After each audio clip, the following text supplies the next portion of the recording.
night kind of walk with that professor was really nice. Yeah, it was like nice out. It was really pretty. So we did that.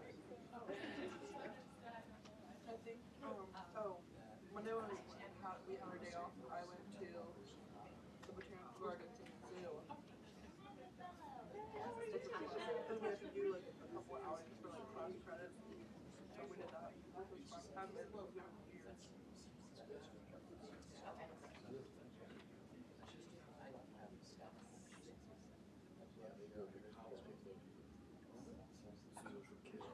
Another thing with the lights, tonight, they're doing something at Nationals Park. They're doing like a Christmas like workshop land thing on the field where there's like ice skating and lights and balloons and everything. So I think it's cool. Before we leave. So we just make a short video. I know. I wish it was good. That'd be so cool. Oh my god. I wish we just got here early. I mean, we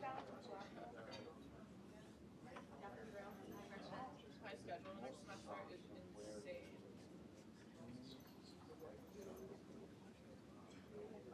You know, I'm like on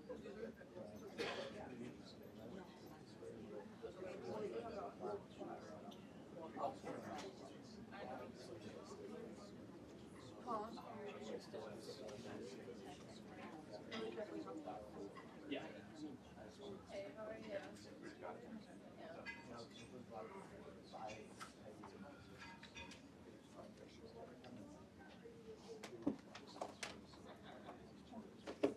I might feel like, oh, I'm feeling a lot better.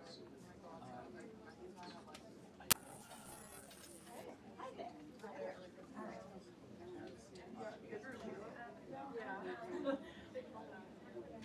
But I'm only supposed to use it like every 6 hours, but it's like really like short. It's like a steroid.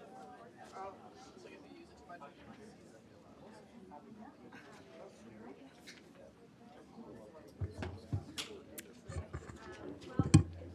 All right, good afternoon, everybody, and welcome. Thank you for joining us today. My name's Maureen Conway. I'm Vice President for Policy Programs here at the Aspen Institute and Executive Director of the Economic Opportunities Program. And I am really delighted to welcome you all to what is our first, what I'll call regular event in our Opportunity America conversation series. We formally launched it last month with sort of a whole afternoon of programming, and today is really the kind of the first day in the what will be an ongoing conversation series.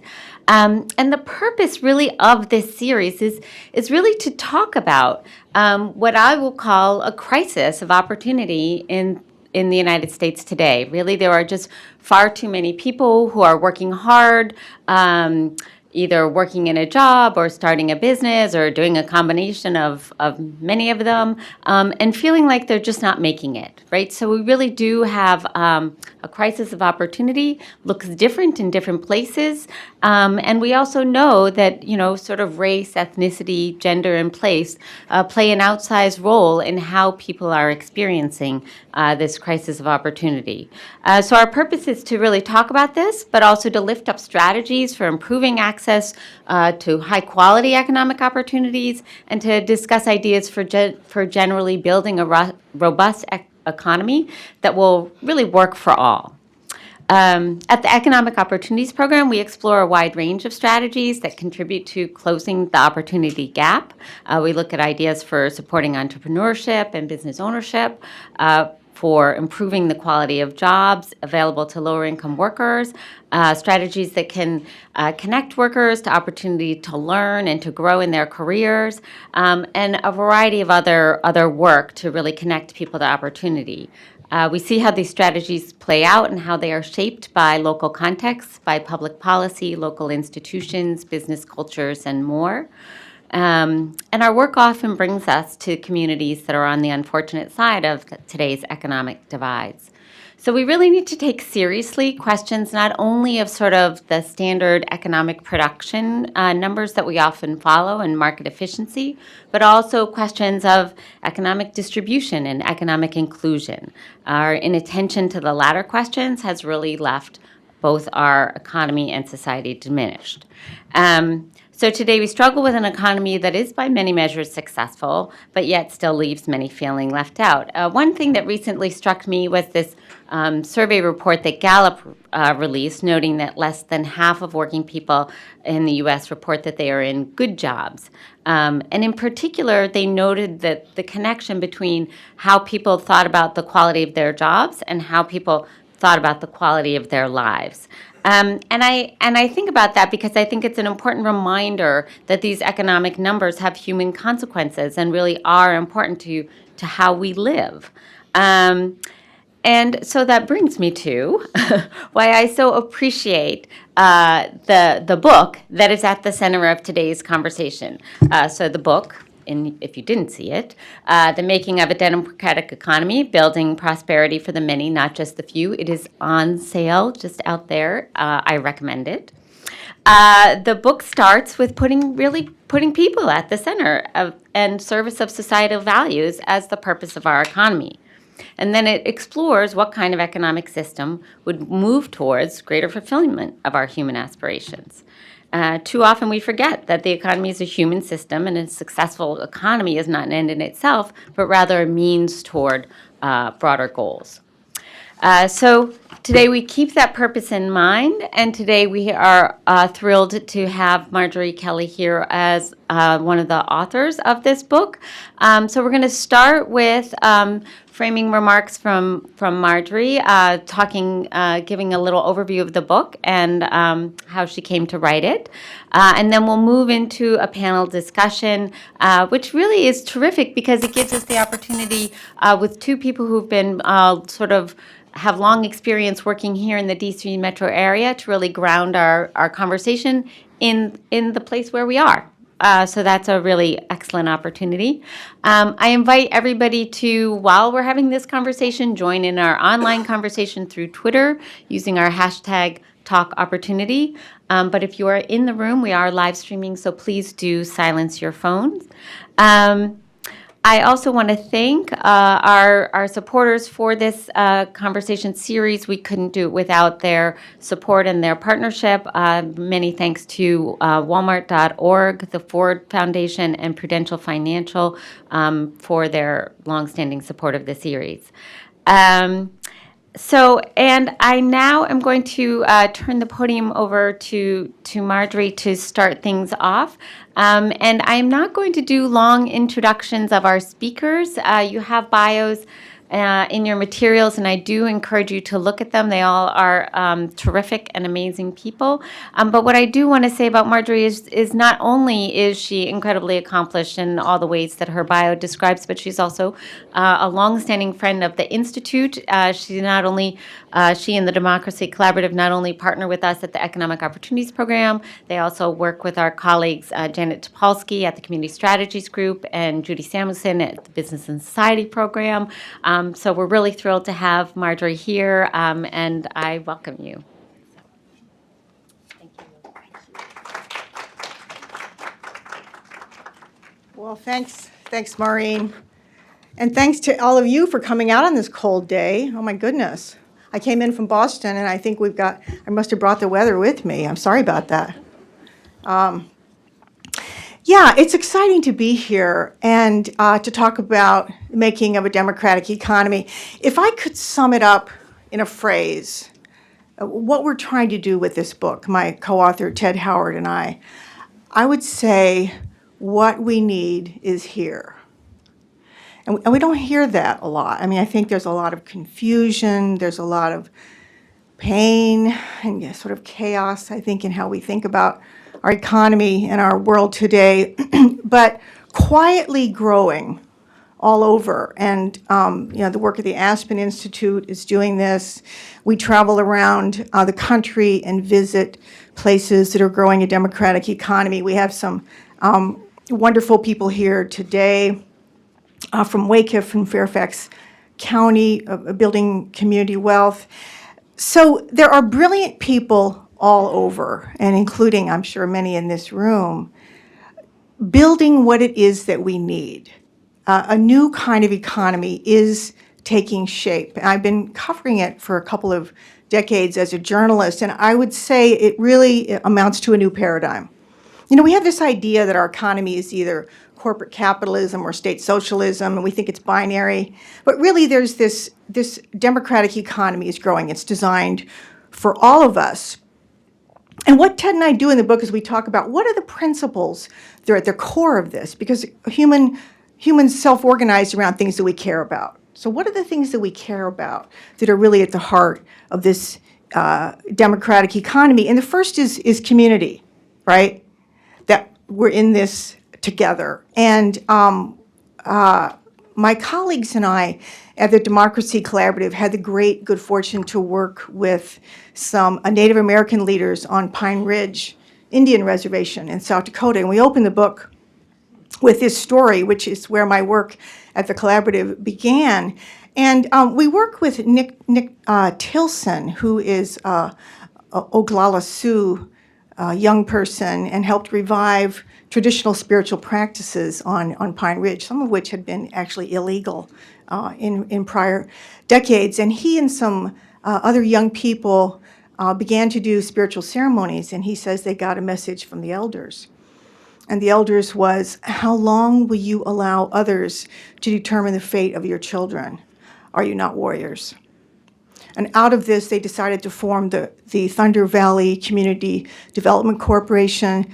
They're building a regenerative community. It's going to create its own power, solar power, going to recycle its water. They're creating youth skills who are learning construction while they're building homes. And it's a remarkable example of what we call community wealth building. Nick is the kind of person who could have gone off and said, I'm going to be a millionaire. And he didn't. He said, I want to work for the benefit of my community. And that's a very different principle at your heart than, for example, the entrepreneurs of Silicon Valley who are out to make themselves billionaires and don't notice that 1 out of 3 children in their own neighborhoods are going to bed hungry at night.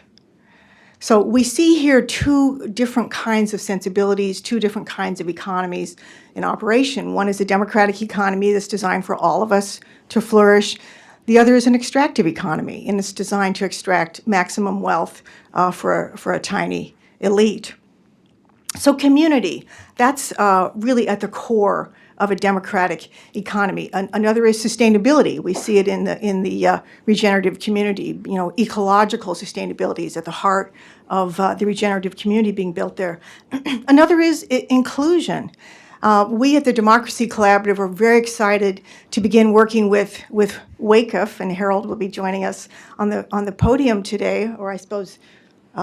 Yes, I guess that is actually a podium. This is a lectern. That's a podium. I've learned this over the years. And wanting to build, looking at should they be building a center for employee ownership at the city level that would be particularly aimed at helping people of color. We think that's a tremendously exciting project. And, you know, we know that our current economy has been built on the backs of people of color.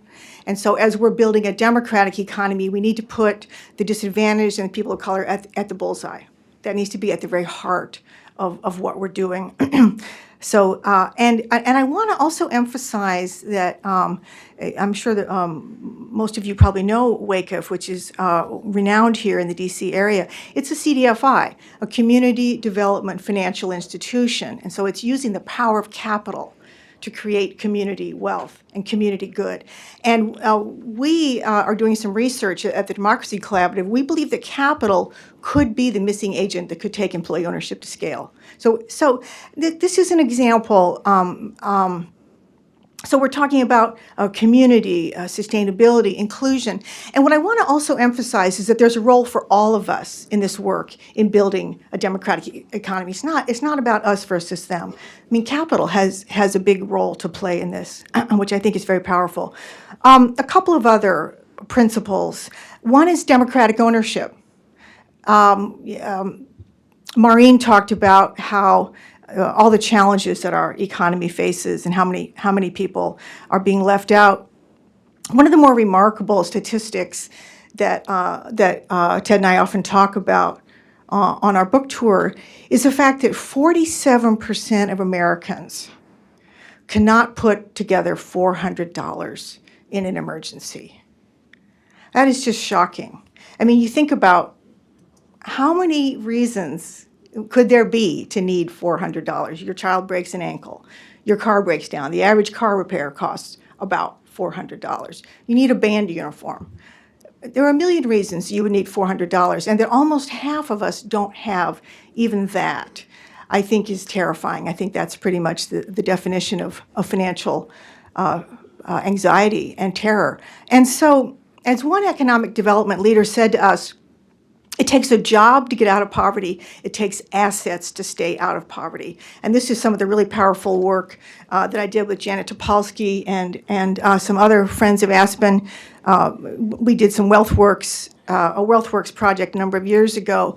But it's all about building assets and institutions. That's the work of the democratic economy. It's very different than social safety nets or regulations, which are kind of wrapped around the economy as it is, where the 1% owns everything. And then we try to restrain its activities with these social safety nets and regulations, and it's like barnacles on the side of a whale, right?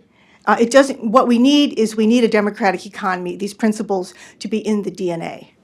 We need to get into the DNA of the beast, and that's ownership. Who owns the assets really determines the shape and the power of every economy. So getting assets broadly owned, also redefining the creation of assets. So it's not just about me, it's about community. So democratic ownership, that's another key principle of a democratic economy. And I would add place. We at the Democracy Collaborative do a lot of work with anchor institutions, which are large nonprofit, hospitals, universities that are anchored in place. They're not going to get up and leave like a lot of, as we know, multinational corporations do. And can they use the power of place? Can they bring their purchasing, their hiring, their investing into a place? And we have found that place is a particular value that will bring strange bedfellows together. I've seen some very large corporations wanting to help their local communities because they care about Cleveland, they care about DC, they care about Newark, and so you will have people coming together around a shared concern for place. I will say we're trying to grow this power of place and the power of anchors. We have a large network of nonprofit hospitals. We have a network of anchor collaboratives that are working locally, and I'm thrilled to say that recently our hospital anchor network recently had a number of these large hospitals come together and pledge 1% of their portfolios for place-based impact investing. It's leveraging about $400 million for the benefit of place. So again, there's a role for all of us in building the democratic economy, and it does cohere. This is a new paradigm. This is a way to organize an economy. And again, I think that what we need is here. So we're going to join our other panelists here, and I just want to say that in closing, that I think a key aim that Ted and I have in this book, and that all of my colleagues here at Democracy Collaborative share, is that this can be the next economic system. We want to encourage all of us to dream big and to take ourselves seriously as agents of history, that we really can be the next system. And I think that's the work that we're all engaged in. So thank you. While I'm here at the lectern and still have a second, can I just ask my colleagues at the Democracy Collaborative to raise your hands if you're here? Yeah, great. Some of my fellow colleagues doing this work. Thanks. Great, thank you. That was terrific. So now I'm welcoming you to the podium. Is that correct? We always called it a riser. But I welcome you and the panelists to the podium. I will do a brief, as they are taking their seats, I'll do a brief names to faces introduction, just so you know. We just heard from Marjorie. Next to Marjorie is Carla Bruce, Chief Equity Officer, Fairfax County Government. Next to Carla is Harold Pettigrew, who's Executive Director of WAKEF. And moderating today's conversation is my colleague Joyce Klein, the Director of our Business Ownership Initiative. So Joyce, I turn over to you. Thank you. And I'd like to add my welcome to Maureen's. Thanks for joining us today at the Aspen Institute. As Maureen mentioned, I direct the part of the Economic Opportunities Program that focuses on expanding economic opportunity through business ownership. And I was really happy when I got to be the one who moderated today because the themes in the book and the principles that Marjorie and Ted lift up connect very closely to a lot of the themes and the work that we're engaged in the Business Ownership Initiative.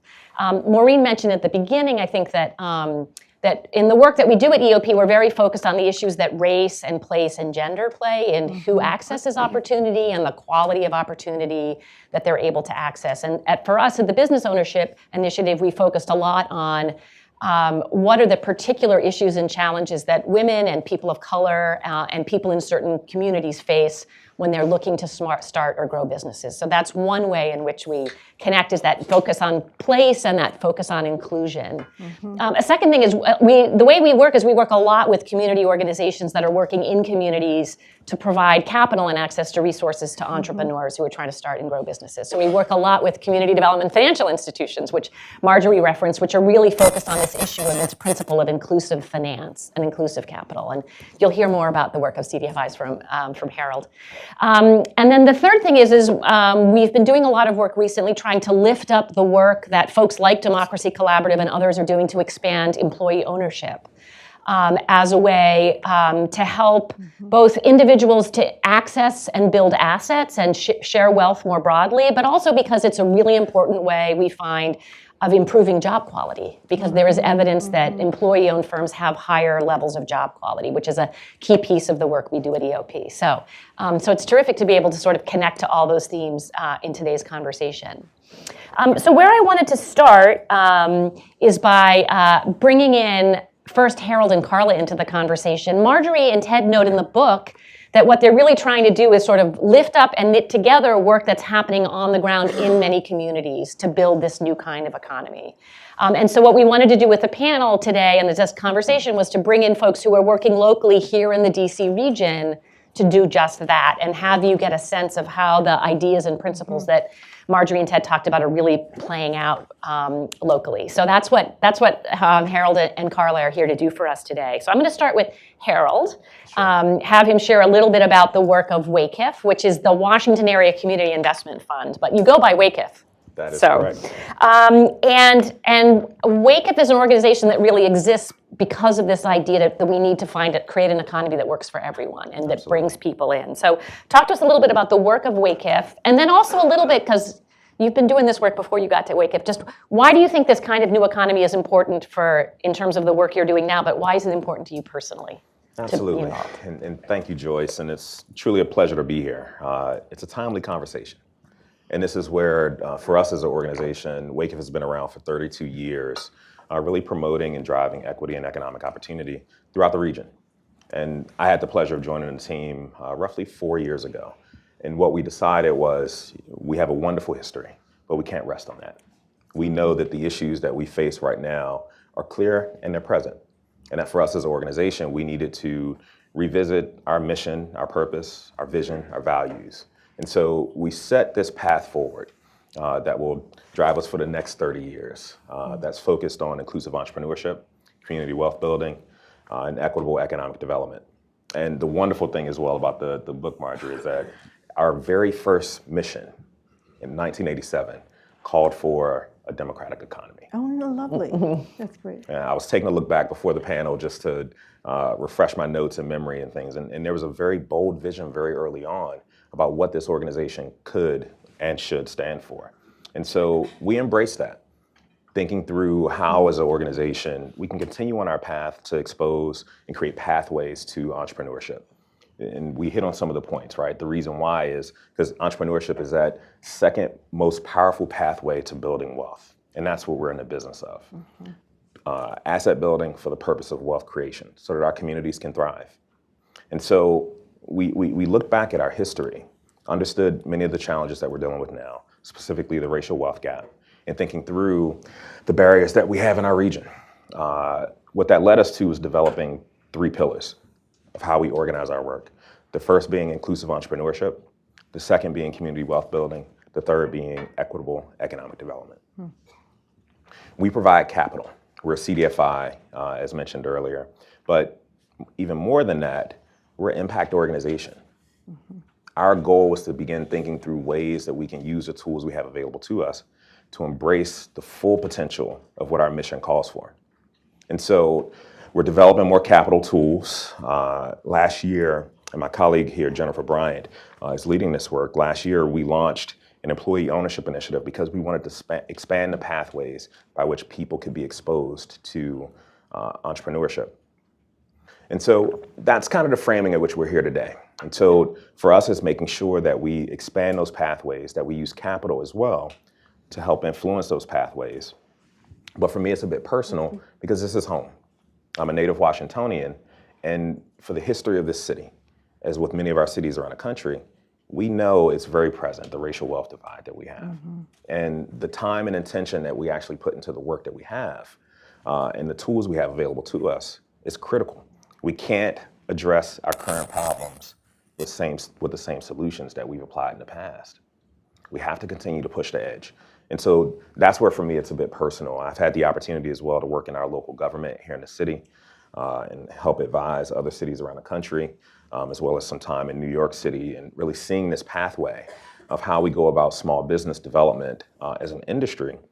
This is an exciting time in our country because there is this greater embracing now of how capital needs to look different, how it needs to operate different in our communities, whether it's equity and patient capital, to think in different ways about how we deploy more dollars into our communities, to even the expansion of what business looks like. The fact that we're talking about employee ownership right now. We couldn't have imagined this 10 years ago. And so it's just a wonderful time right now and a timely one. And I'll pause there. Great, thank you. So Carla, let's bring you in. You're the Chief Equity Officer in Fairfax County, which is a new-ish role. You've been doing it for a bit. But talk a little bit about what that means and why that role exists and why it's important in Fairfax County to do what you call advancing inclusive prosperity. And also, if you could share a little bit about why you're doing this work from a personal perspective, that would be great to hear. Great, thank you for having me. So it is a new role. I've been in the role for just about a year and a half, but I will say I'm a part of a growing network of chief equity officers across the country. So while it's new work, I think it's work that's sort of beginning to expand and hopefully will eventually come to scale where we're not such a small group of folks. But I think it's important to take a step back. So I came to Fairfax County 20 years ago. In fact, I celebrated my 20th anniversary working for Fairfax County back just in September. And my background is in human services. And I worked in Fairfax County for 20 years and had about 5 years before that working in the field of human services and working among a group of people that were probably the most hardworking people you could ever work with, right? They saw need in a community and in their particular discipline worked very, very hard to address that need in community. But we kept working, we continued to work in our same circles, and sadly, with the same families, generationally, right? So there's a nonprofit that we work with in Fairfax County that talks about being able to see 3 generations of families stand in line waiting for food, right? Wow. And so it begins to paint a picture to you that there's something wrong here, right? Because no matter how hard we work, right? No matter how hard we work, no matter how hard the individuals and the families are working, there's a persistence that's happening that we're not overcoming. And so we had to take a step back and recognize that, one, we had to think more broadly than human services and our other partners, education, right? So this is a bigger issue than just the work of human services. And that there are things in the institution.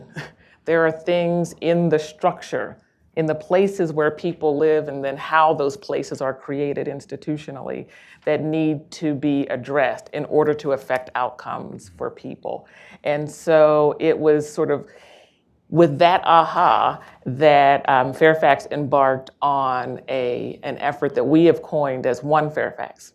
And One Fairfax is a policy adopted jointly by our County Board of Supervisors and our school board that says that we will consider equity in all of our planning and decision making across the full expanse of government, across the full expanse of our school system, and that we will recognize as the two major systems and governing bodies in the jurisdiction. We will do that together, and we will do it collectively with our community.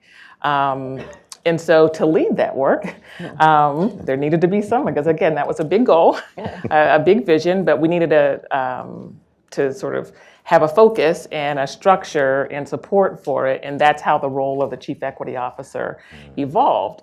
But to do that work and to sort of tie together the work of discrete functions of the government, so again, from human services to public safety, to land use, to any other function, tax administration, right? Every function of government, to center a focus on One Fairfax has been the challenge of this role. And the way we've done that is to think about, well, what's driving the inequity that we're seeing, right? So we've really identified it in 5 key elements.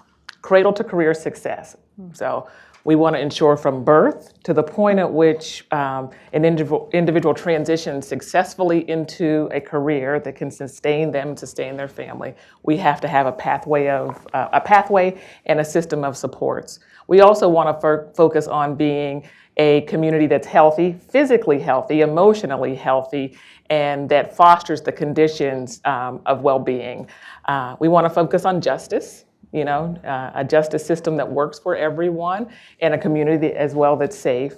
We want to focus on how we're developing our community, so having a range of housing options in different levels of affordability, as well as what are the assets and the features in communities that make them good places to live.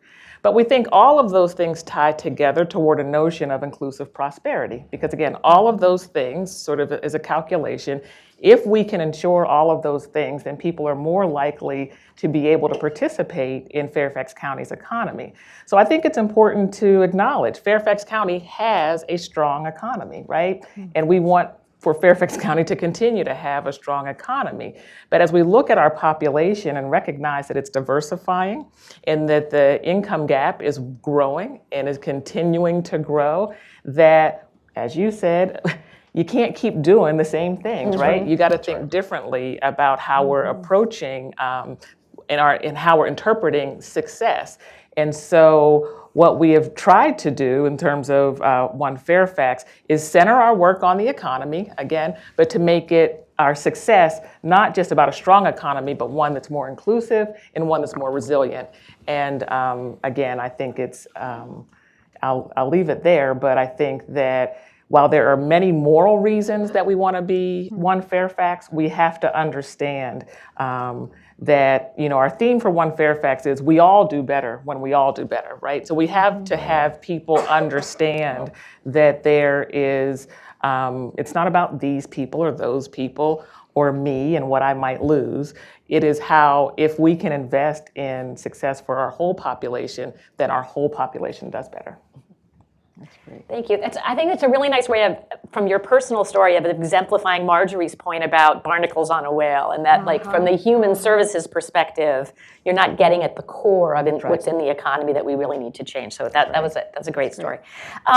So one more thing to give Harold and Carla a chance to talk about, since this work is so deeply rooted in place. Any sort of one fact or thing about your community, about DC or about Fairfax, that you think the group should understand as you think about how you do this work? Harold, this is your cue to talk about co-ops in DC. Yeah. There you go. Thanks for that, Ali. I saw that look in your face. Yeah. The softball's getting even slower. That's right. That's a critical point. And so much of this discussion is really a renaissance. Because one of the things that we're keen on here in the region, and I'm looking directly at Jennifer because she's helped really to elevate this for us, to understand that the strategies that we're putting forward, they're not necessarily new, even though they feel very new. Like DC has a history, a long history, specifically with cooperative work, worker ownership, and really having that be a tool for which people can participate in our economy. And that's what we're talking about. A democratic economy is just creating pathways for people to fully participate, to be full citizens. That's what we're talking about. And so a couple of examples, let me grab my notes here. Capital Cab Company, that's a historic company in Washington, D.C. That was at one time one of the biggest taxi companies in the world. There were 1,500 taxis. It was cooperatively owned. Nanny Helen Burroughs, one of the famous corridors, commercial corridors in our city, was actually named after Nanny Helen Burroughs, who created Cooperative Industries of DC. Over 5 years, they served over 6,000 families. With production, canned food, they made clothing. It was a viable business. And so when you begin thinking about the strategies that we're employing now, we're hearkening back, we're getting guidance, we're looking to our history to understand pathways that can help us think now in a more dynamic way, because we know that it's been done before. We know that it's been tried and proven as a viable business model. And that's where we come into this discussion, right? Is how do you create pathways that are accessible, but that for us as an institution, we can bring our full skill sets and the full tools that we have available to make sure that we can, that there are successful strategies. So thank you for that, Joyce, because it's important for us to steep the work that we're doing, even though we're moving forward, that we steep it in some of the history that we do have as a region. Carla, anything you want to share about Fairfax County that you think people should know or that's... Yeah, no, I think it's important to think about place. And when we talk about our Fairfax County strategy in its most basic term, it's about people, it's about place, and it's about power. Yeah.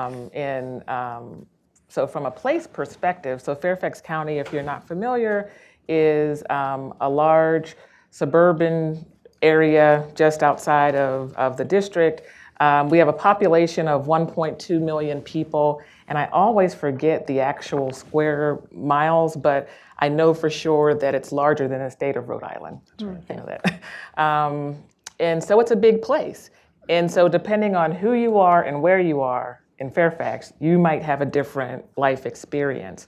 And so we've been fortunate in our journey that as we've been on this path toward becoming One Fairfax, again, this is good timing because there are a lot of people that are having this aha moment at the same time. So we were supported in some research back in 2015 by PolicyLink and the University of Southern California. And what they did for us is an equitable growth profile. And it identified some key demographic statistics for Fairfax County, and it predicted that by this coming year will be a majority minority community. But the other thing that it did is it tied that change in our demographic to our economy, and it basically said that if people of color weren't sort of participating in our economy fully, sort of earning at their sort of maximum potential, then in the next 10, 20 years, as we think about our future, then sort of the Fairfax County that we know is not insured, right? And so it led us to think about, okay, so if that's the population that is not fully participating in our economy, where are they? And so another study that was done, this one was done by Virginia Commonwealth University with support from the Northern Virginia Health Foundation, looked at the uneven opportunity landscape. And it coined a term called islands of disadvantage. So amongst all the areas of wealth and prosperity in Fairfax County, there are these geographic areas that are predictable. So when you look at every indicator of life success and you look at where the people in the places that aren't faring as well, these areas pop up over and over again. So from an education perspective, from an employment perspective, from a health perspective. So it gave us a focus on the population, but also the places where people live. And so it's really given us sort of a North Star. And our North Star is we want to convert those areas that are now islands of disadvantage to communities of opportunity. So place matters, right? Because place is the primary vehicle for accessing opportunity, right? And so we don't want it to be predictable by place or population, your chance at success in Fairfax County. Great. So Marjorie mentioned that the book is really organized around a set of principles. What are the first principles for this new economy? And so we're going to dig into a little bit about how those principles play out in practice. And Harold, I'm going to come back to you first. So you work with small businesses. And sometimes when we have macro conversations where we talk about how do we improve job quality or how do we address issues of sustainability and the challenges facing our climate, we hear like asking businesses to solve this problem is too hard. It's going to make them uncompetitive. It's going to drive them out of business. What I'd love to hear is when you're having conversations with the small businesses you work with, what's their response, or how do they come to those questions of what's our role in terms of job quality, our role in terms of sustainability, and how do you work with them at Wake on that? Sure, and that's a very fair question, because we actually do get that a lot, specifically when you're thinking of new ways of operating that might be out of a traditional sort of business mindset. There's a couple of things that work to our advantage. One, I think, is that many of the companies that we work with, and I'll bring it to the person instead of the company, right? The business owners, the entrepreneurs, they're steeped in the communities that we're working in. And so there's a certain level of values that we're able to have an appeal towards, because what we know is that the small businesses we work with, they're the ones that are hiring locally. They're caring about the youth. And so they invest in different ways that aren't always quantifiable. They serve as community anchors. They're anchors for jobs. And the through line in all of that is there's values associated to how our entrepreneurs are operating their businesses. And so coming from that vantage point, I think is one anchoring factor that allows us to begin having discussions about broader impact. What does business growth look like for you? What type of asset are you actually creating? Because truth be told, we do have critical issues that are all throughout the region. And the thing that's not unique about Fairfax, of all the special things, is that the racial wealth divide and the other inequality issues that we're dealing with is throughout our region. And so when you begin to think about how our businesses are positioned, in part, a lot of the people that we're working with, they're also focused on creating opportunities for their own households and for themselves. And so it's a careful balance that we have to achieve. So specifically when we begin thinking about whether it is sustainability or employee ownership, often it's a discussion in values. Specifically with employee ownership, one value point is actually the brand that person has poured their heart and soul into creating. Whatever the business, whether it's a new approach or whether it's something that's in a competitive environment, the ability to create an asset is difficult. Hands down. Any business owner that tell you the creation of their company was easy is probably not that successful. Because it's your life, you know, and so having a discussion about how you turn over ownership or expand ownership to that company that you've built, it's a difficult proposition. But that's what makes discussions around succession planning, discussions around the brand living beyond you, the brand being bigger than you, because it means so much more to the people that in the community that see that brand. And so all of that was to say, part of what our articulation has been, specifically with introducing employee ownership to companies and different approaches, it's been, how do we preserve your legacy? How do we continue the asset that you've created? And we also know we want to get to that point of retiring at some point for all of us, right? And so we've really used that pathway of engaging our businesses. Great, great. So Carly, you talked about the differing places and how opportunity differs in different places. Can you give us some examples of when it gets to policies, actual policies or programs or projects that the county's working on, how that plays out and how you're working to address that? Absolutely.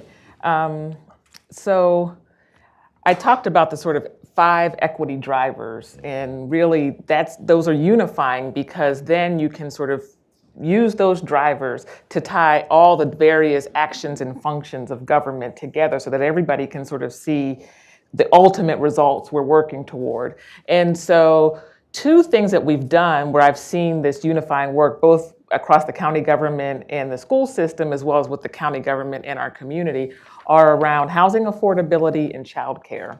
So as we've identified sort of what we want to work on, those are 2 issues that sort of popped up to the top. Sort of they were unifying across, sort of many different groups as sort of the key issue. If we could solve one key issue, and solve is a term I've used loosely, address one key issue, what were they? So repeatedly, those things came up. So those are 2 areas where we are making greater investments, looking differently at sort of how we utilize our own resources from our own assets, our own land, our own buildings, and sort of leveraging them for the benefit of achieving different outcomes. It's also an area where I think we are sort of what tied us originally to the Democracy Collaborative, and it was recognizing our role as an anchor, right? In sort of our spend, and sort of what we're spending our resources on, and who we're spending our resources to serve, and who we're spending our resources with. And so, those 2 policy areas sort of underlying that are also areas for producing this notion of inclusive prosperity. I will say, though, that as we sort of do this work on One Fairfax and recognize that we can be working collectively within the government and with our school system and with our community, there are other drivers of outcomes that we also have to consider, and a lot of that is federal and state policy. And so, right now at the state level, one of the things that we're trying to tackle is the definition of best value. So we are governed by the Virginia procurement law, and Virginia procurement law defines best value as what's the best quality and what's the best cost, right? And what that doesn't allow, though, is for us to consider other socioeconomic factors and other inclusion factors that would be of value to our community. And so the advocacy at the state level to look at changing procurement law, I think, is going to be significant in terms of other things that we'd like to explore doing. So policy, again, One Fairfax has been something, we adopted that policy in November of 2017. The term was coined in 2014 or 2015. We've talked about it, we've embraced it, but it won't become a reality until we can take action. And those actions have to be supported by policy. So again, focusing our policies in the areas that we think will have the greatest impact on the individuals and families that are most vulnerable in our community, but also acknowledging where we see barriers to the policies we would like to take and addressing those as well. Great. So Marjorie, let's bring you back in. Yeah, I just want to say I really love everything that I'm hearing. It's so wonderful to write a book and you're taking these sort of big views, and then you come down and you say, it's exactly here. It's what's happening. So let me just offer a couple of comments. So Carla, I think you recognizing that Fairfax County is an anchor, that is so powerful. Huge.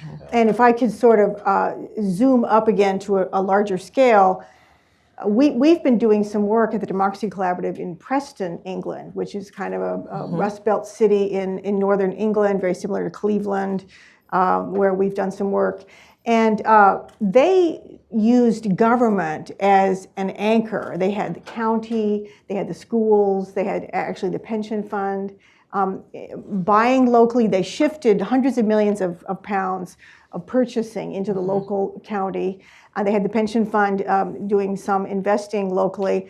They were actually able to move the needle on unemployment and poverty in this city, and with some demonstrable results. And in fact, PricewaterhouseCoopers named Preston the most improved city in the UK because of this work with anchors. Wow. So these are large levers, and this is when we talk about the role of assets it's not just money. It's like all communities have assets That's right. that we can. Carla was talking about all the assets that we have, and can we use those to benefit our local communities? Investing, purchasing, hiring, the skills of youth. I mean, there's all kinds of assets that we have. If we can keep them local and use them, we can really move the needle. I think on community benefit.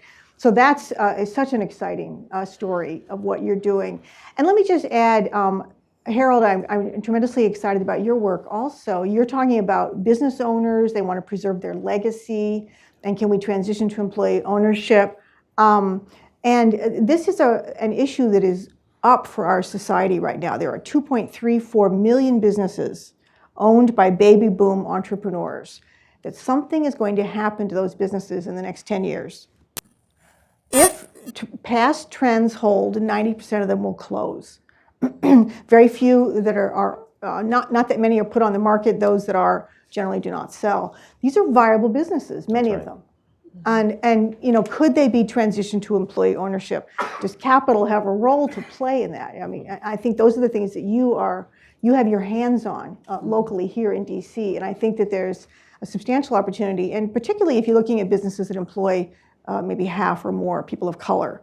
That's a particular way to benefit those communities. So there's some very large, so I want to just point out these two issues, the role of anchors, the role of what's been called the silver tsunami, all these businesses coming on the market. There are large forces that we can work with to build the democratic economy. And I think that's exactly what we're talking about here. Great, thank you. So how do we, thinking about, you've started to get us there, Marjorie, which is great. We had some great examples of how this plays out on the ground, this concept of building a democratic economy. What does it take to move to an economic system, which is a democratic economy? So let's touch on that a little bit. Carla, you mentioned at the beginning that you're not the only chief equity officer out there, that there are other communities that are using this model. And talk a little bit about how you're engaged with others nationally who are doing this kind of work and how you're learning from each other and trying to build this work. Yeah, so earlier as I was telling sort of the story of my shift in focus in career as well as the shift in focus for Fairfax County, I made a very long story short. And part of the detail of that story is that when we began to have the aha moment that our issues couldn't be addressed at the individual level and just at the person level, but we had to elevate and consider more sort of institutionally and structurally how we needed to foster change. We started to look at what was happening across the country, and we came across an organization called the Government Alliance on Race and Equity. And they formed probably right at about the same time as we were sort of coming into this new awareness.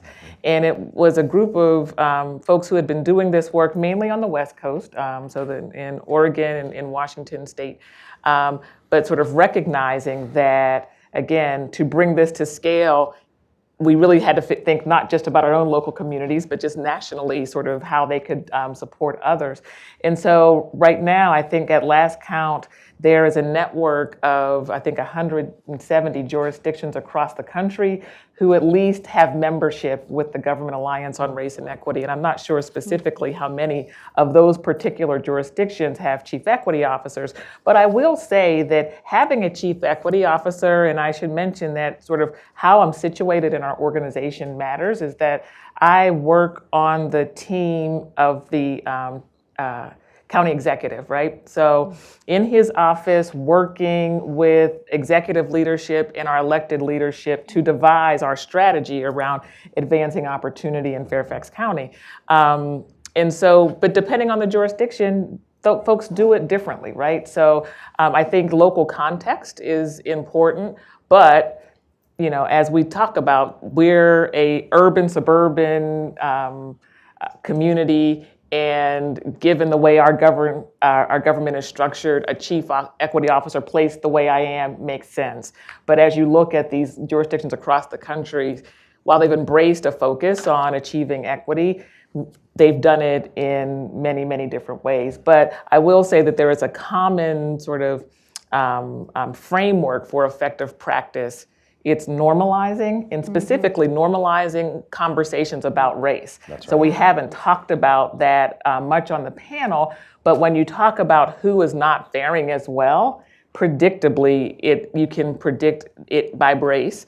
You have to normalize sort of conversations about our history, right? So we inherited a system, right? So we can continue to perpetuate the existing system, or we can do something different, but we have to acknowledge the history. So normalizing, organizing within organization and in organizations and across organizations, but ultimately getting to results through operationalizing. And so that same basic framework is the framework that they established from the effective work that was happening in the jurisdictions out west, and it's now being brought to scale nationally through the Government Alliance on Race and Equity. Okay.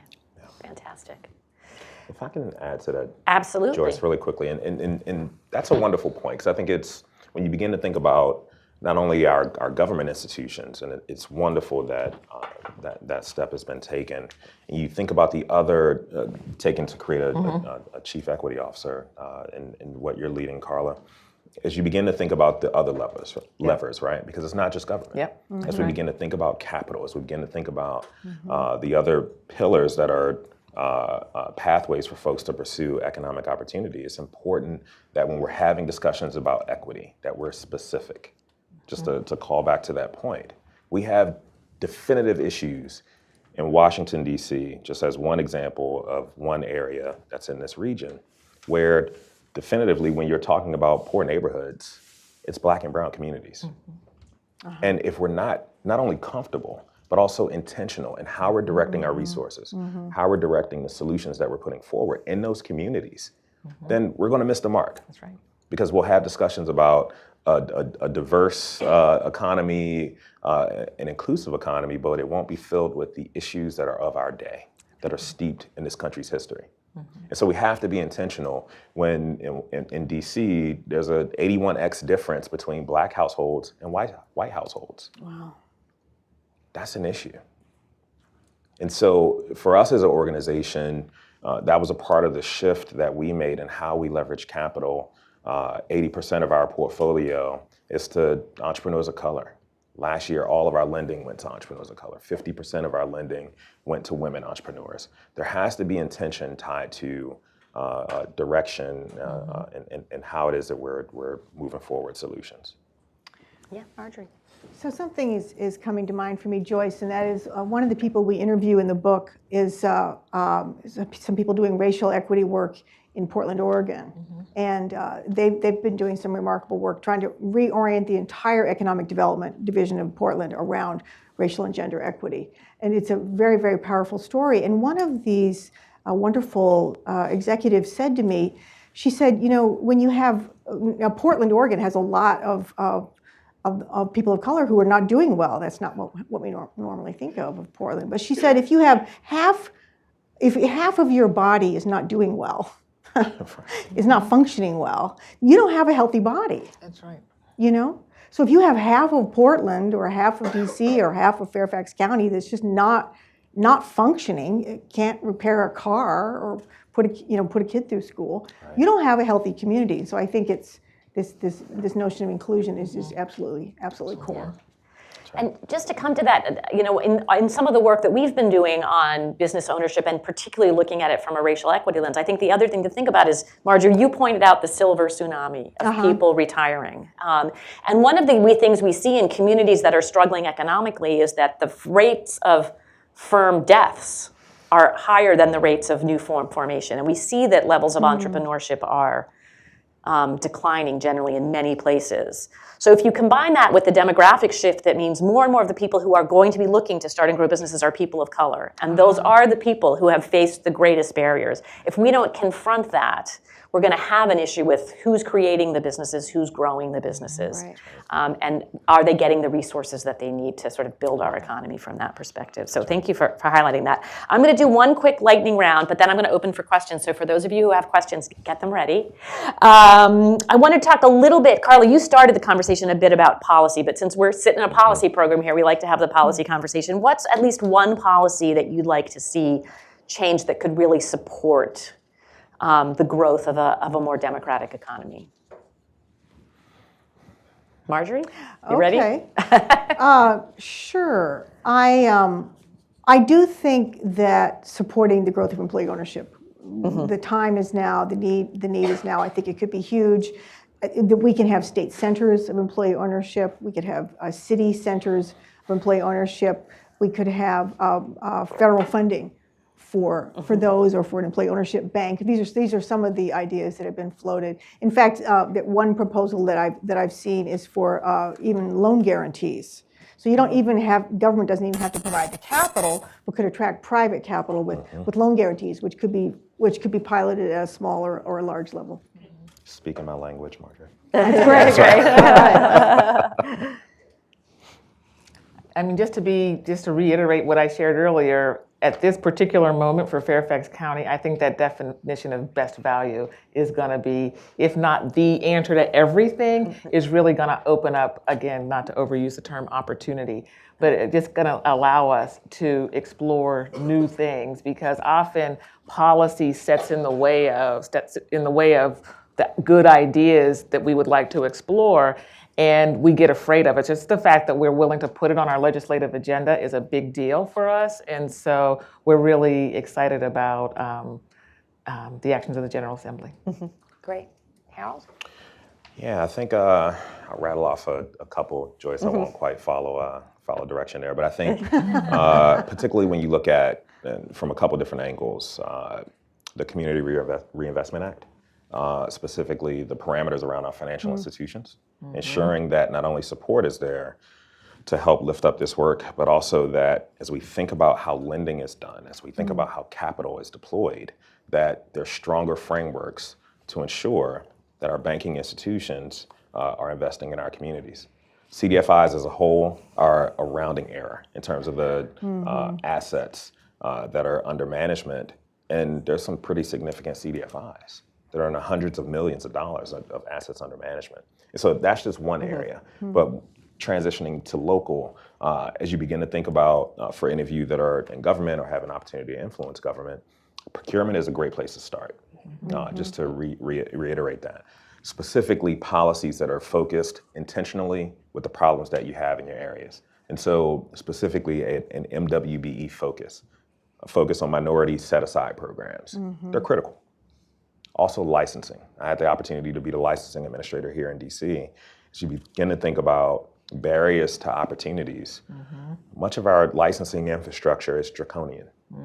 And so at the city, state, county levels, I would look at all of those different areas of barriers to access to opportunity. And of course, if there are ways to put more capital into CDFIs, that's always a wonderful place to focus. Great, thank you. Terrific, great policy ideas. So we're going to open up for questions here. A few things I want to note. For folks who are joining by live stream, if you tweet a question to our Talk Opportunity hashtag, we can maybe queue it up. Our team here will be monitoring Twitter. And so if you have a question, please raise your hand. We'll ask someone with the mic to come to you. One thing I wanted to point out also, just as we go into the questions, for our panel today, we wanted to lift up local DC area examples, but I also happen to know that our Community Strategies group, which is one of our policy programs here at the Aspen Institute, has a group who's meeting today and who's in the audience, because I see some of their faces. And they're the Rural Development Innovators group, and they are from rural communities in the US who are using many of these strategies. So they're focusing on community wealth building, they're focusing on inclusion, they're focusing on entrepreneurship, they're focusing on issues of sustainability, which we didn't touch on as much today, but clearly a critical piece. So if any of you all, I'll just invite you into the conversation if you want to share a little bit about what you're doing, we'd love to hear that, but also love to hear questions from the group. So yes, gentleman right here. I'm John Coonrod, and I coordinate the movement for community-led development, which is outside the U.S. mostly. But I'm fascinated by the opportunity of the Virginia legislature. And my wife used to work for the Virginia legislature. So is there sort of a set of norms or what exactly would that procurement reform look like? Would it be, there would be this point system for minority employee-owned local organizations, or how would that work so that we can all write, everybody in Virginia can write in and get that to happen? Okay. So again, the devil's in the details, right?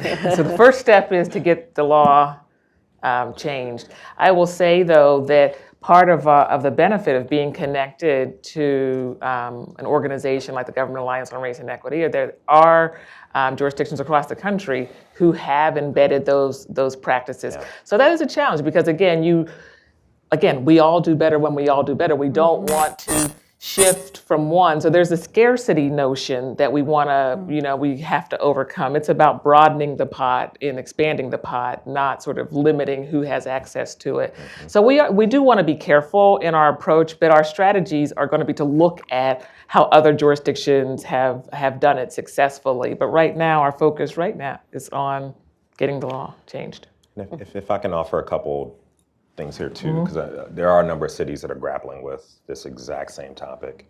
And so I had the pleasure of serving as the small business director in DC as well. So we grappled with a lot of those topics.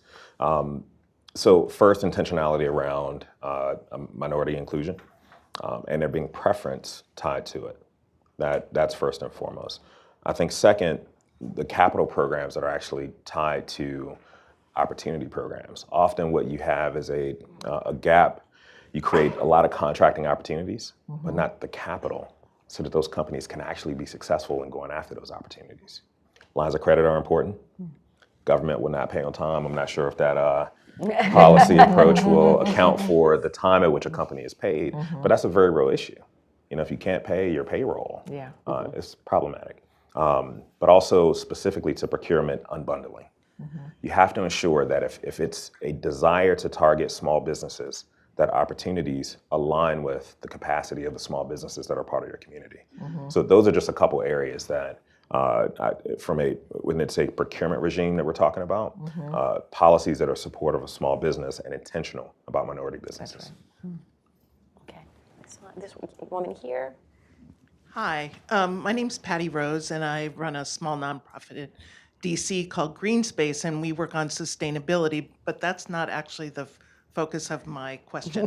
I've been taking a strong look at this whole approach of collective impact, and it seems that all of what you're talking about really lends itself to a more collaborative and data-driven, accountable approach. And one of the challenges I know, at least in this region, is we don't have a really deep pocket in terms of the foundations that are here to support that kind of work. And if you're familiar with that and you were interested in it, how might you approach it? Because it seems like you go after certain initiatives, but you don't have the follow-up of how to integrate it into common practice, and you don't have the data to follow up of what the impact is and whether it's working in the longer term. So I would say that, collective impact, while I may not have used that particular term, is sort of one of the sort of foundational concepts for how we're organizing our work around One Fairfax, particularly on this shared agenda piece, right? So recognizing that we have a shared interest in the success, in sort of, we're all, basically cogs on a wheel, right? We're moving in that direction. We have to recognize our unique roles in advancing this, our efforts toward achieving the broader goal. But also around this whole mutually reinforcing activities, as I think what they call it. So I think that there's a lot of disparate work that happens, but not a lot of effort to sort of help people to tie it. So I will say that that's a role that Fairfax County government is stepping into. It's also a role that we fund in some of our nonprofits in our community, recognizing that there is value in that role. And I will say that as we have been doing more work in the space of advancing racial and social equity, we have been doing it in conjunction with a lot of our philanthropic partners in this area. And I think that there is a growing recognition amongst that group of the need for us to work in intersecting collective ways and the need to work with government to leverage leverage government as a resource, but also to affect policy change ultimately. So I think that those principles give us a good framework in terms of sort of how it gets implemented in practice. I think that's sort of unique to particular communities, but I think as long as you sort of figure out the best ways to support those respective functions, again, government is playing roles that what some might call in that traditional backbone type function. We're funding those roles in other cases, so I think that those principles are definitely ones that that are beneficial as a way of, as I said, organizing. Yeah. Only small thing I would add is I think there needs to be greater translation that takes place. That I think there's a core set of values when you have people who are public servants who are committed to having impact, right? And often that's forgotten. And I think the time frame and the urgency at which most governments have to operate, whether it's city, county, state, federal, is different than folks that are outside of government. And so I think the ability to translate what it is you're looking to do in a translatable way so that it's understood more quickly as a viable solution that meets whether it's that foundation or that government's ultimate goals of where they're going, the burden is often on those of us outside of government to make that effort. There's a reason why our initiative in DC is the Employee Ownership Initiative. Very easy to understand. Because one of the things we found early was that worker-owned cooperatives, having that as a central focal point, it became a barrier because we were trying to translate, and DC has a long history of cooperatives, and so for us it was how do we translate in the easiest way a solution that everyone wants in terms of creating new pathways to entrepreneurship. And so it's a very small example, but I would just complement that with what Carla mentioned as well. Values are often aligned, but that translation sometimes becomes a barrier. Got a question here? Hello, my name's Dennis Olson. I work for the United Food and Commercial Workers International Union, and I've been representing UFCW in the Good Food Purchasing Policy Coalition for the DC area. And so that is based on a program that was developed over 5 years ago in Los Angeles by the Food Policy Council there. And it's a procurement policy mainly targeted, it's expanding to other public institutions, but it's mostly been focused on public school districts. And it has 5 sustainability categories, including a valued workforce that makes having a union contract one of the highest scores. It's a scoring system. And then also worker-owned cooperatives is another high score. And then local economy, environmental sustainability, animal welfare, and nutrition. So that has now, in the past 6 years, been passed by over a dozen various city institutions across the country. And one of the big obstacles we've run into gets to this best value question, which is the lack of transparency in the procurement policy and in the bidding process and the selection process. So I guess 2 questions. Have you guys heard about the Good Food Purchasing Policy? Or are you looking at that because it does have a pretty good track record. It's coming from the ground up, from the city level up, but we're running into these issues that you're talking about with best value at both the state and the federal level. The school lunch, the federal school lunch program is totally opaque as far as being able to tell what those supply chains look like. So I just wondered if you had heard about that and whether you have any responses to that.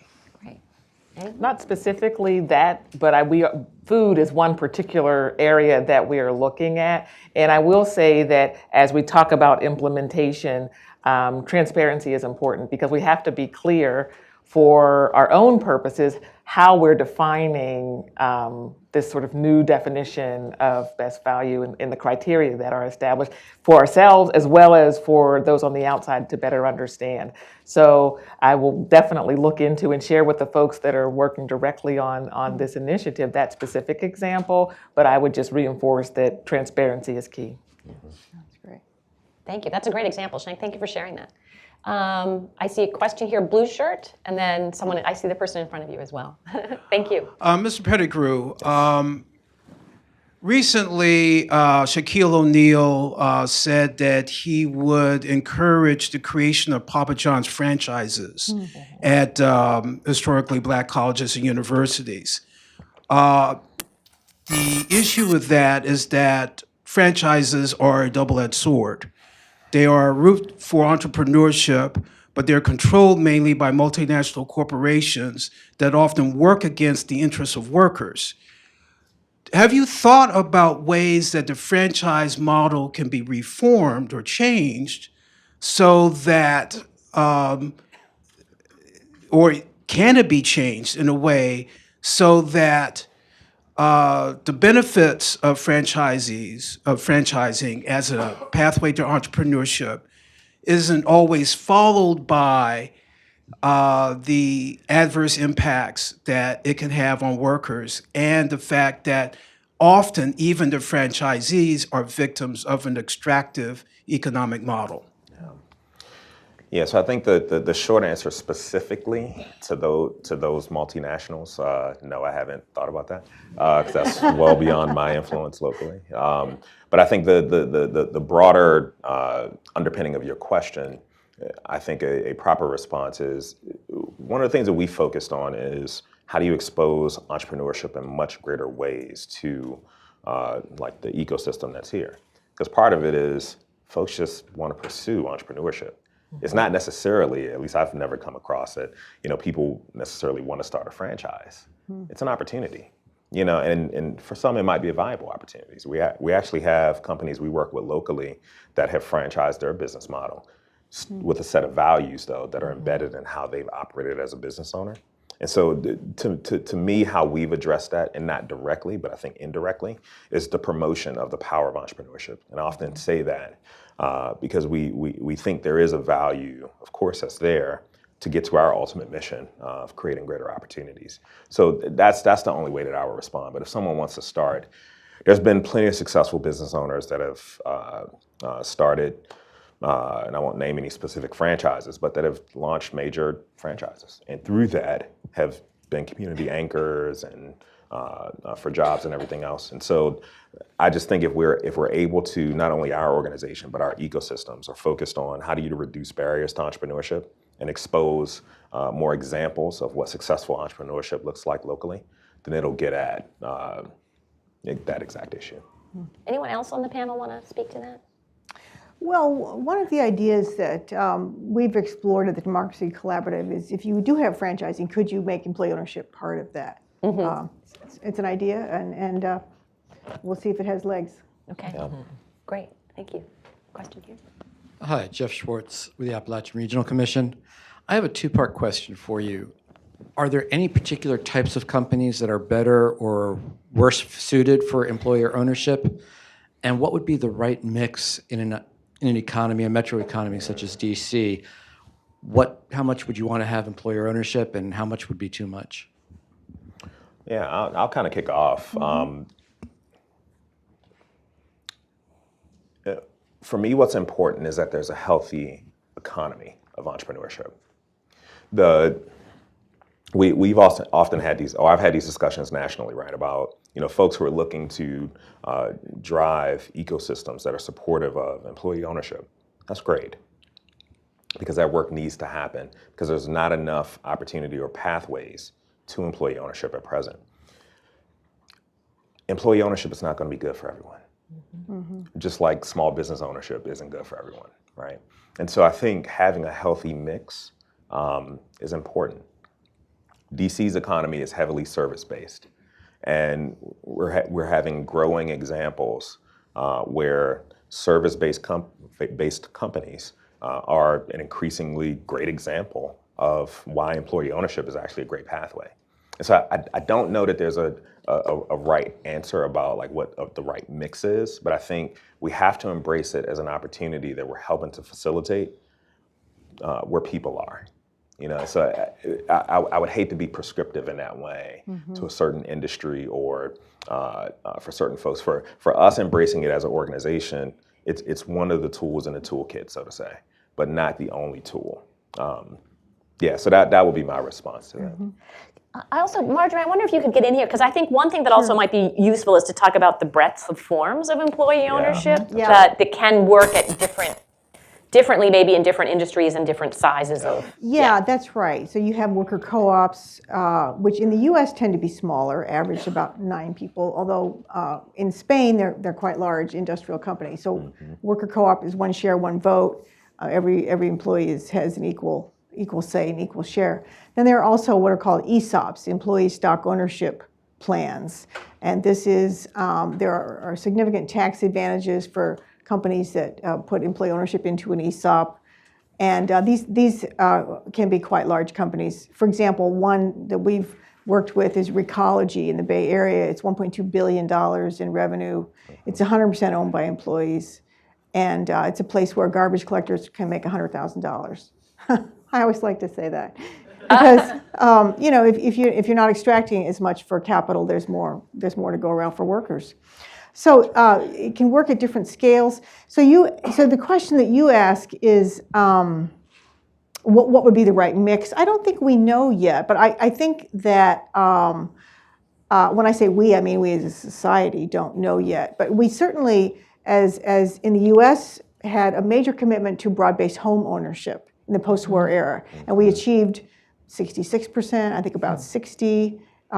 Probably not much more than that would be feasible. So could you get that high with employee ownership? Maybe you could. I don't know. I think it remains to be seen. But Harold is quite right that it's not right for every business. You don't want to put every business in this mold. There are a lot of craft beer companies that are transitioning to employee ownership. A lot of consulting firms. I think service firms, where the main skills and knowledge is the asset of the firm, and it would make sense that employees would own that asset because it basically is the knowledge in their head. But there are some that I think probably wouldn't work. Those who have very high capital needs, for example. One of the businesses that we've worked pretty closely with is Cape Air. And that's an airline on Cape Cod, and they're 30% employee owned. And the CEO says to me, we couldn't go much more than 30% because we need a lot of capital, and they need to be able to sell equity in order to get that kind of capital. So I think we're at a point as a community looking for those rules of thumb. Where does it work? Where does it not work? Right. But there are some major companies that through ESOPs and that kind of do have structures. So we've also done panels where we've had, I think, Amstead Industries, which is a big manufacturing firm. Wawa is an employee-owned company. Right. There are large companies that people know of. Yeah. So that helps to broaden your lens of how that might look. Yes, Grady. Grady Hedgespath, the Consumer Bureau. I'm fascinated by this history, and if you don't know your history, you might actually repeat it. So what happened to this 1,500 cab company? Yeah. And what does that say about the governmental structures or what might have contributed to them not being here anymore? Yeah, we're still exploring because it's difficult to find history on what actually happened. And we're talking about the 30s through the 60s, where the ability to get that kind of information hasn't quite materialized. And so a couple factors just in my own history and knowing how things have evolved here. When you think about the evolution of the taxi company and the medallion system and those sort of things, there's been different factors introduced that we probably can pinpoint from the 60s to now that had a disrupting factor there. The important thing here is to mention that at that period as well, these business models were pursued because, quite frankly, African-American families were blocked out legally from pursuing different business opportunities. And so as we progressed as a society, it created more openness to be able to pursue outside of the traditional, those means that have been set up, more broader opportunities, whether it was jobs or business creation.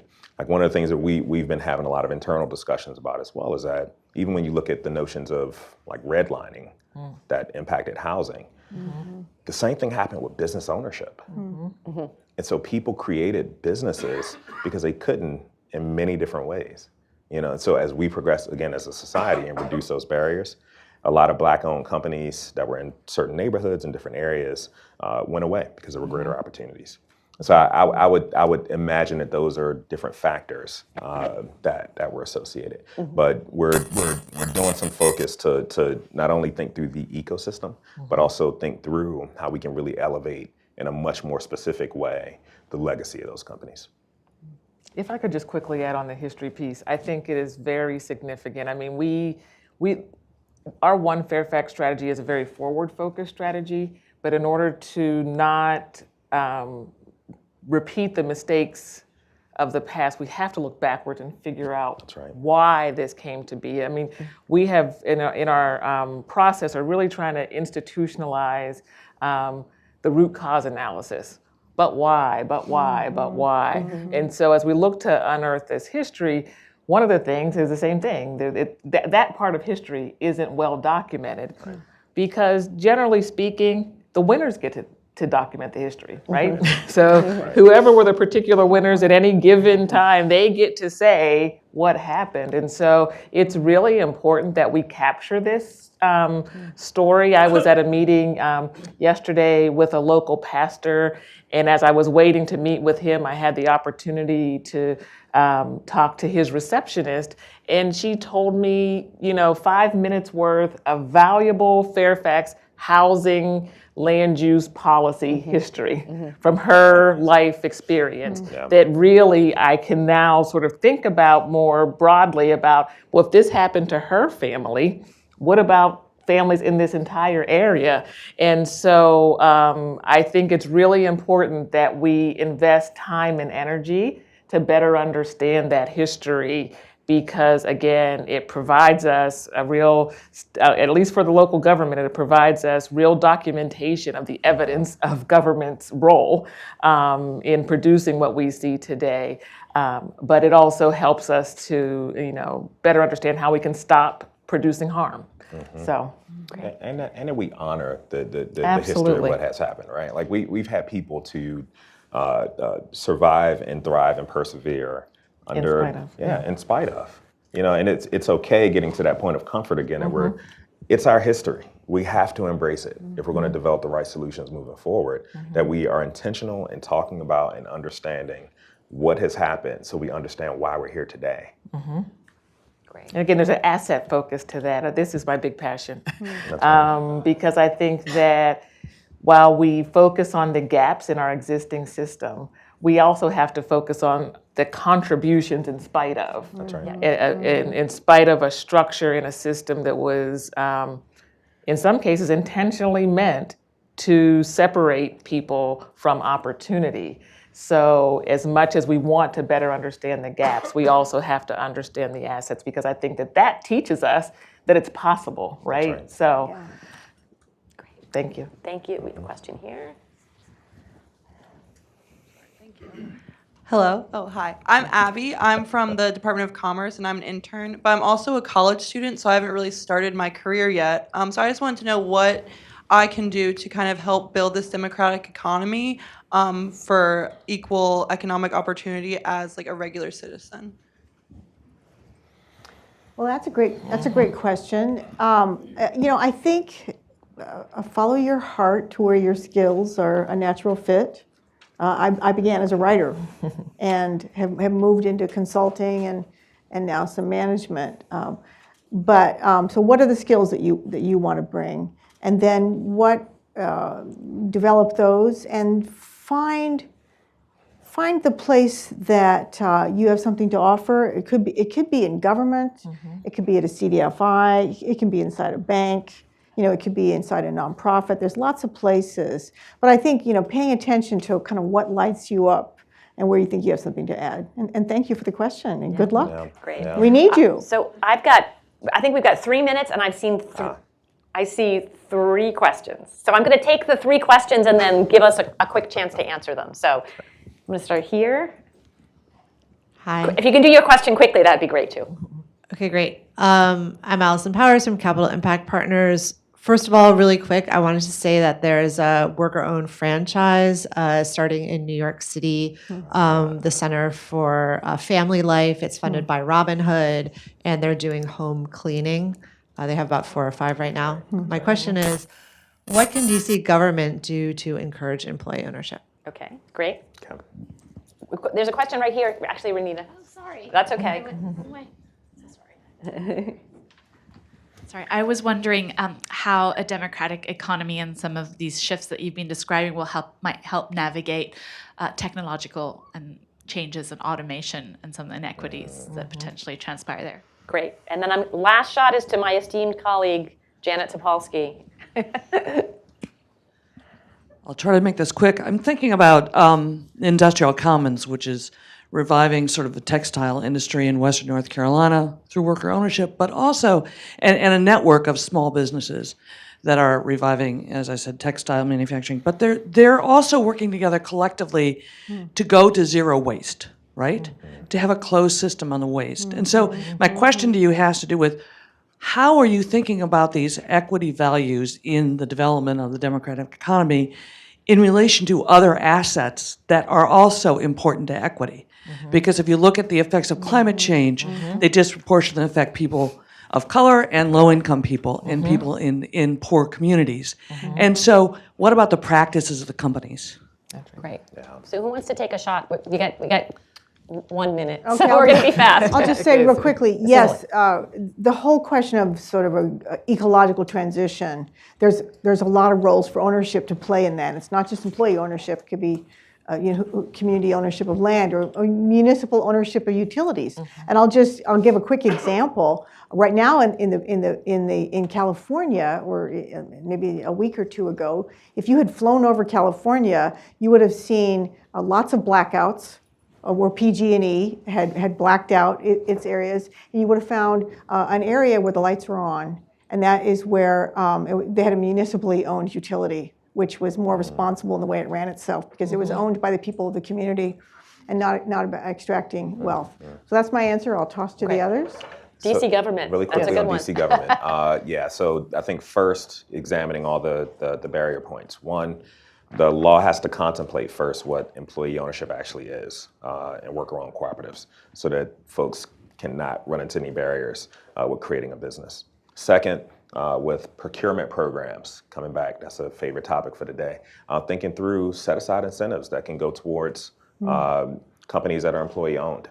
It's a value point of the city. The mayor included it in her economic strategy, the first round.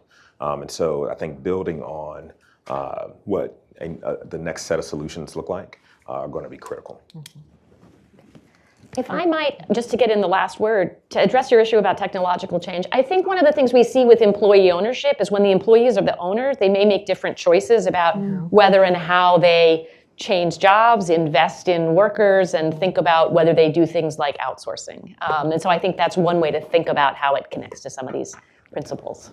It's great. Anyone else want to add one last word on I just want to bring up the sort of intersecting nature of sort of all the work. So again, the technological changes, the ecological impacts, we have to realize that, these are not discrete efforts, right? It's intersecting. And so the same pipelines that we're building to achieve equity have to be the same pipelines that will help us to transition to a more technologically focused community, that will help us to transition to better understand sort of our impact on our environment and ecosystem. So we have to make sure that we're not building separate pipelines and strategies, but that we're doing them collectively. Fantastic. Perfect answer. I know. Right. All right, good. Thank you.